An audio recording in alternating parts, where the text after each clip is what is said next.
This podcast was produced by OAR FM Dunedin with support from New Zealand On Air.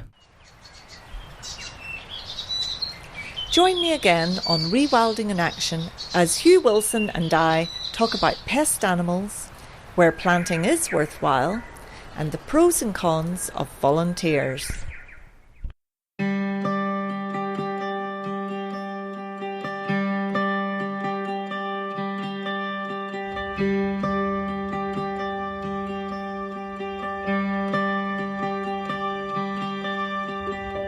Kia ora, welcome to Rewilding in Action with me, your host, Maureen Howard. This is the second part of my chat with Hugh Wilson from Hinewai Reserve on Banks Peninsula. The team at Hinewai look after around 1,650 hectares of land that's close to Akaraoa, 4% of which is old growth forest, with the rest already naturally regenerated or regenerating to native bush. Now, this isn't a standalone episode, so if you missed my previous chat with Hugh, please press stop now and go to the previous episode, number 28, to find out about natural native forest regeneration on Hinewai Reserve and the minimum interference management approach. In that episode, we talked about weeding on Hinewai Reserve. Now it's time to talk about pest control.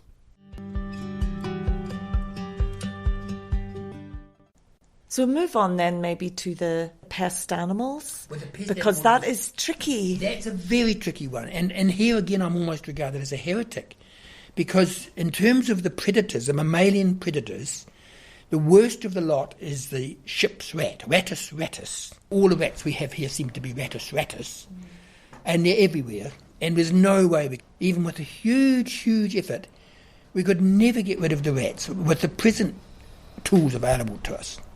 And we of course, we trap them and even poison them sometimes around the houses. And when Pest-free Banks Peninsula is tackling possums, they target the rats as well. But that's such a temporary measure for the rats, because they just, as soon as the pressure comes off, they just breed to the conditions available, to the food available and the habitat and everything. So rats are the number one predator for what's left here. But all the things that are left in terms of indigenous biodiversity, and this is where I sound a heretic, are coping with that predator load. Birds, insects, lizards, everything, all. So they're coping with the mustelids. Well, the thing is that the mustelids and the cats, we've got stoats, ferrets, weasels and wild cats and hedgehogs, but the mustelids and the cats, this is a non-interference thing. All the scats we find of those mammals have got fur in them, not feathers. And so we suspect that if we tackled the mustelids and the cats, we'd just bump the rats up. And there's some evidence for that we've had studies done. It seems to suggest that that's what would happen. So we don't target the mustelids and the cats. We do around the houses, just because we just keep the numbers down there.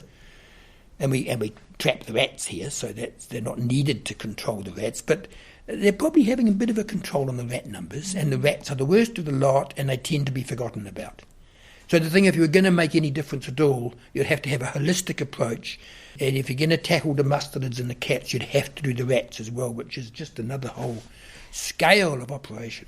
And again, it brings it into that first category of, could we even achieve this? Exactly. And if you can't, then you need to kind of look and see what is the overall impact. Exactly, and also the rat numbers going up is a sort of unintended consequence of controlling stoats and ferrets and weasels and cats. But the other interesting thing is that people come along here, they walk the tracks, they see little piles of feathers, and they think, oh, you're not controlling the mustelids and the cats. And do you know what those feathers are?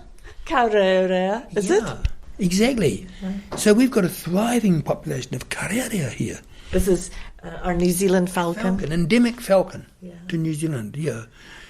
Well, you see, they were more or less absent from Banks Peninsula. We'd only get the odd wandering male come in and disappear again. But now they're breeding here. And that's just largely because the habitat's getting better and better, I imagine. So they've been breeding here for and they have big territories. There may only be 2 pairs on Hinewai, but we're seeing them constantly. And these little piles of feathers, here's a remarkable thing, but they're nearly always exotic birds. Their favourite prey is song thrushes and blackbirds, which are super abundant, and a bird that we just just like some of the plants, we just regard as part of the new ecosystem because there's nothing we can do about it. But it's falcons that are making those little piles of feathers. And they leave this distinct signature because they don't leave any body parts. They just leave the feathers. And so it's very distinctive from mammalian. Whereas if it was a stoat or something, you'd have the head removed, probably. Yes, that's right. Yeah.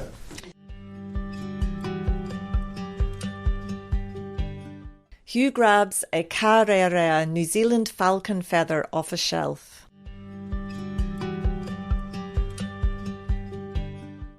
When early on, when we were first seeing these little circles of feathers, we thought, I think this is falcon. Beautiful. But this time, this falcon left a calling card, a wing feather. Yeah. Just left lying there by the little circle of its prey. It's beautiful, isn't it? Beautiful. Yeah. Lovely. They're a wonderful bird. Brown and white with little triangular stripes coming through. Yeah. It's beautiful. Gorgeous. Yeah. Of course, a huge part of the success of Hinewai Reserve is that you did have some old growth forest here too, didn't you? Did. And in fact, the old growth forest on Banks Peninsula as a whole equals about 0.7 of 1%. That's what's left. And there are some wonderful, incredibly valuable remnants of mostly podocarp hardwood forest, tiny remnants.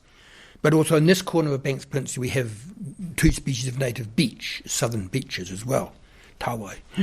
But on Hinewai, the proportions are 4% of Hinewai's area is old growth forest. That's substantially more than the Banks Peninsula total, but still pretty small. Mostly beech forest, though. Right. And we have scattered ancient podocarps, Akaraoa, matai, and 2 species of tōtara, thin-bark tōtara and lowland tōtara. Yeah. And they're all regenerating beautifully now. Akaraoa is very vulnerable to regeneration to grazing. But there's just millions of Akaraoa coming up now. And matai is doing very well, and it's more resistant to grazing. And tōtara, it might even be favoured by a bit of grazing. But it's also both. Well, thin-bark tōtaras are regenerating abundantly, but just by bad luck, we've got not much lowland tōtara left. 1 or 2 big adult trees, hundreds of years old. Enrichment planting is the intentional planting of trees into an existing forest to increase its biodiversity or its density. Would you consider enrichment planting, which is something that other people do? Yeah, what a good question. The interesting thing is enrichment planting. You know, the amazing thing is, in Banks Peninsula as a whole, we had some idea of what was here. We don't know absolutely, so we've got lots of evidence from Māori law, oral tradition, because just about everything's got Māori names here, and a lot of Māori knowledge of the plants, and recorded now because it was written down when writing arrived here, but also early botanists and everything. So we've got a good idea of what the flora of Banks Peninsula was, and I sort of estimated that maybe 20 species were locally extinct. That was 35 years ago I listed those, but we've found most of them. We haven't brought them back. They never disappeared. They were here. The most amazing one is a species of Pittosporum that's it's not a little herb hiding in the things. It's a small tree. And it was recorded for Western science by Etienne Royal, a French botanist, in the 1840s. And the specimen is labelled near Akaraoa in shady woods, in Latin, but that's what it means. And then since 1842 or something, it was never found again. Everybody searched and searched for it, and we thought, gosh, I wonder if he made a mistake, because he went up to the Bay of Islands and collected up there as well. He might have misplaced this label or something. And then, in the last few decades, 40 years ago perhaps, it was found deep in Southland and around Manapori and places like that. So we thought, well, maybe Rao hasn't made a mistake. This is a plant that grows on alluvial flats, and that's one of the first things that was cleared. It probably wasn't that rare to begin with. People kept finding them, but not on Banks Peninsula, until about 15 years ago. One of my botanical colleagues, Melissa Hutchison, she phoned me up and she said, Hugh, I think I've found the heart-leaved kuhu. I think she used the botanical name, Pittosporum obscuratum. And I, being a white, arrogant male, I said, oh, Melissa, are you sure? She said, of course I'm sure. I know what that looks like. And then she came here, in this very house, with a sprig of a plant that had been lost for 170 years. See, that's amazing, isn't it? It is amazing. And is it then an indication of your patience? And not interfering, because nature had it all in hand anyway, you see. And it's not only the heart-leaved cork. Melissa's found quite a few of them. There's one we can't find, is the yellow beech mistletoe, but where it was last recorded, probably from Hinewai, as far as we can tell from the label. There's a specimen in the Auckland Herbarium. And it was in the 1970s, before Hinewai started, but only 10 years before, roughly. And we can't find that, and I keep looking. It grows as a semi-parasite on black beech, mostly. And I keep looking at every black beech tree, hoping that one day I'll find it, but we haven't found it yet. But one day Melissa's going to ring up and she says, Hugh, I've just found the yellow beech mistletoe, and I'm not going to say, you sure? No. And I guess that is part of the excitement and joy of allowing nature to lead, is that these things do turn up. Yeah. Only just 2 days ago, there's quite a rare, it's not rare in New Zealand, it's called the climbing shield fern, Rumora adiantiformis. And it's almost rare on Hinewai and almost rare on Banks Peninsula. So it's special. And we know, we map where it is on Hinewai. But I was walking along West Track, where we go every day just about. And I was clearing some wind debris off the tracks, and I was looking for a bare place of forest floor to put it so I wasn't piling things on top of ferns and seedlings and things. And, I suddenly saw this rare fern had just recently established, I think, because it was quite a big patch, mixed with other ferns. I'd never have seen it if I wasn't actually looking for a place to dop things. And there it is growing just healthy, probably a new establishment. I'd quite like to talk a little bit more about the planting. So We've ascertained that you're not doing enrichment planting. No. But you do some planting in some places, don't you? So what is your decision-making? I actually say we don't plant at all. That's what I say, and it's a complete lie. And I admit, as soon as I say that, I admit it. But so we do a little bit of planting. One of the things we do is we've got both the bottom homestead, which is almost at sea level, about 20 metres above sea level, and here, where we are now, at 450 metres above sea level, we have what we pompously call our arboreta. So we grow as big a range as possible of all the local species at those two different altitudes. So like down there we grow Nikar palm, for example, just as there's two purposes really. First of all, so that we can show anyone who's particularly interested in any of the species, we can say, come and have a look at this. So it's almost like a little tiny museum of local tree and shrub species. But the other thing is that from the very beginning we've been measuring their growth rates, because we grow, most of them are from seed, so from germination to where they are now. It's all very interesting having growth rates for native plants, because there's all this myth that they're slow growing. Here's an example of why this is a myth. We had these big slips 4 years ago, almost exactly, or December 21. It's immense deluge, huge, immense landslides, gutted streams and everything. And that's another situation where you sort of look and think, this is going to take decades to come back to what it was. It will never come back to what it was, because it's changing all the time. It's different. 4 years ago, it was completely bare. And then little things start to appear, and I've been following that. But just the other day, we were on Waterfalls Track, where it crosses over a major series of slips. And there were ngaiol saplings way above the height of a person, maybe 4 or 5 metres tall. And that was 4 years from germination on a bare surface. And not only that, but there were millions of them, and everything else as well. So all those slips are completely bushy again. Yes, and I think this is a really important thing, because another criticism people have of natural regeneration is that they think it's slow. I know. Well, exactly the point I'm making. It's not slow. I don't know. People are so impatient. But it's not actually slow in that, if you were to compare it with planting. It's faster, because it's a matter of scale. I mean, you could, and I'm not poo-pooing planting altogether, not at all. And there are places where maybe if it was ungrazed exotic pasture, which is slow to get invasion of natives, but it's not zero. I mean, even around here, where we kept this area around this post-earthquake house, we kept it clear just basically for the view from the visitor centre. But then we put the house here after the earthquakes. And this was ungrazed exotic grass, basically, because we took gorse out and we didn't take carnica out, but there's only the odd carnica you can even look in into ungrazed exotic grass. If it was being grazed, the carnica would have got in, because it'd take the grass competition away. That's quite an interesting example. So we have planted, most of what you can see just in the immediate vicinity is planted. So yes, around the house, and this was, you called them your specimen plants, is that? Yeah, well, some of these are measured as part of the arboretum. The arboretum's pretty diffuse. Right. But no, some of it's just pure amenity plantings and shelter. See, those are little small leaf coprosmas out there. Most of it's Coprosma wallii, which is an interesting species. And I planted those because the winds are so bad here. So you've done it to kind of help protect the house and... Protect the house not just from wind, but also from fire, because gorse still comes quite close. And some of the native trees are not only fire resistant, they're fire retardant. 5 fingers in Iowa, they put fires out. Mm-hmm.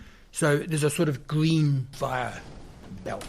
Like you, I'm much more in favour, obviously, of natural regeneration, but I do see a place for having a native green fire break. Exactly. Sure. And so people's need to plant, if they focused it on that, would be quite good. Things like that. Green fire breaks, shelter for a dwelling on whatever land you're rewilding. Yeah. And then the other place, I think, where you've planted is on the boundary of the property. We have done that. We have, certainly. But we're not doing it now because actually nature's catching up on us. But some of those boundary plantings were quite successful. That was interesting. A lot of work because you have to germinate them, grow them in the nursery, plant them out, protect them. And in the meantime, nature's just getting on with it. But along the boundaries, it was good because we had to work there anyway because of the gorse laws, the draconian gorse laws. So to pop 5 fingers and things there was quite good. Let's get on to the volunteers, because obviously there is a certain amount of work here that you've been doing, quite a lot of work. And instead of going down the route, which many groups, including ones I'm in, of having lots of volunteers, you've decided to go with paid workers, haven't you? Yes, and it's a tricky one because there's a huge pluses in all this volunteering, huge human involvement and interest and everything, so I definitely don't poo-poo that. And the other thing is that we started off, in 1987 we started on 109 hectares, and then we used a lot of volunteers. And we also, none of us were paid, so in a sense we were all volunteers. For the first 10 years, nobody got paid anything. Ah. And we were all, I and my semi-permanent helpers were earning enough money for our simple lifestyles. I mean, we didn't own vehicles for a start, which is where most people's money goes. Absolutely. We didn't jump on planes, that's another big cost. See, don't I sound self-righteous? But these are big expenses that we have. Yeah. So I was working as a freelance botanist and working here to start Hinewai off. None of us were paid for the first 10 years. Yes. And then slowly our financial resources built up, partly because our support base just slowly grew, with very generous people out there backing us completely. And then we were getting other income streams, the Banks Peninsula, track accommodation, carbon credits became important. So we were building up our financial resources, but the first 10 years it was solely volunteers, including ourselves. But again, although you were volunteers, you were a smallish select group, weren't you? Well, yes, but I'd never go to, this sounds a bit negative, but I'd never go through that again. It was lovely to have them there, but it was barely productive. So just gradually we realised volunteers are not the way to run this place, and I'm not judging any other place. Because Quail Island is another example where it's been huge numbers of volunteers. A trust is running it as well. It's a dock island, actually, but the trust is running it basically with volunteers and planting. And it's another lovely project, but if I was looking after Quail Island, I wouldn't have done it like that, but I'm not criticising it either. Well, I do have a few criticisms, but not major ones. It's been a lovely project for all sorts of reasons. But for your project, maybe for natural regeneration, you've found that, I guess, in part, you're saying that just the management of volunteers, it's not always cost effective. But no, now we just find that we've got a team of 4, all of us paid. Even I'm paid, even though I'm so ancient, I've been getting a pension for years. I don't need to be paid. But the other trustees say, no, we're going to pay you. So they do it. It'll all go to Hinewai in the end anyway. But in the meantime, I just go along with it. So 4 of us are paid, reasonable wages too. I'm lucky now because it's the best team I've ever had. But now, honestly, we get hundreds and hundreds, not only of offers for help, but sometimes just saying we're coming to help you. And then they say things like, Do you offer internships on your reserve? We are very willing to come for a year. And it's just not practical. And the thought of having hundreds of volunteers, if we took all the offers, it'd just be ridiculously unmanageable. You'd spend all your time managing volunteers instead of getting out and doing... Yeah, so when people do say that, I say, look, if you're coming to New Zealand or if you're in New Zealand, just come out and stay in the reserve. We've got accommodation here, stay for 2 or 3 nights, and just explore the reserve. That's what we want you to do. And if by chance we need an extra pair of hands, we'd be delighted to use them. But that's as far as we go with volunteers. Except I have to be honest, we do have 2 volunteers who come regularly, once a week basically. And they also offer us transport, sometimes in their electric car even, to remote parts of the reserve, which would take us hours to get there.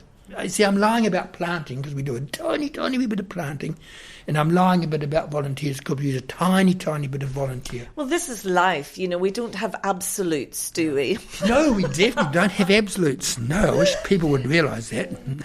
Well, tell me, what's your vision then for Hinewai Reserve? I have to admit I'm quite pessimistic about the world and ecology and everything and the planetary systems because we're doing stupid. We're so stupid. We've got all the solutions at our fingertips, really. There's too many of us, though. I qualify that by saying it's a ridiculous notion to look like that because we've only got a few decades. That's all we have. And as humans. Yeah, as humans. And your one duty, as far as I can see, you just do your best. And you never think, well, what's the point? Because it's all global warming's going to knock us out and change everything. But there is a point. Of course there's a point. Because everything's got an ending. Human life's got an ending, the world's got an ending, in 4 billion years the sun will swallow us up. So it's pointless to think like that. You just get on with it. Yeah. And you don't get too pessimistic either, because there's horrible things happening and amazingly good things happening at any one point of time. That's my philosophy, and that's my vision in a way, because, we'll hand the baton on, and we have done already. I'm sure Hinewai will keep going. We're a registered charitable trust, and the land is all covenanted in perpetuity. It can never, ever be used. Well, who knows what governments would do, but under present law, it's completely safely protected forever as a regenerating native forest. And thanks so much to Hugh Wilson for this marvellous 2-part chat that's ranged from the minimum interference management approach he uses to weeding and pest control and to planting. I love Hugh's approach to nature-led recovery. I'm particularly interested in Hugh's observations of the scats, of the feral cats on Hinewai Reserve, that tells us that these cats are eating a diet that's predominantly rats and not birds. And to support this, the birds do seem to be doing well on Hinewai Reserve. Cats are very, very effective killers, but suddenly removing top predators like cats can have temporary knock-on effects. This phenomenon is called mesopredator release. But of course, every situation is going to be different. We need to look at the scats of these cats. This is the last of my episodes recorded on beautiful Banks Peninsula. I really hope that I'm going to be back again soon. In my next episode, I continue my travels to the Blue Mountains of New South Wales in Australia, where I meet with James Bevan to talk about how they slow water there entering the canyons with the use of check dams made out of locally gathered branches. Until then, I will leave you with Birdsong from Hinewai Reserve that's loved by my guest Hugh Wilson, a champion rewilder who is letting nature take the lead.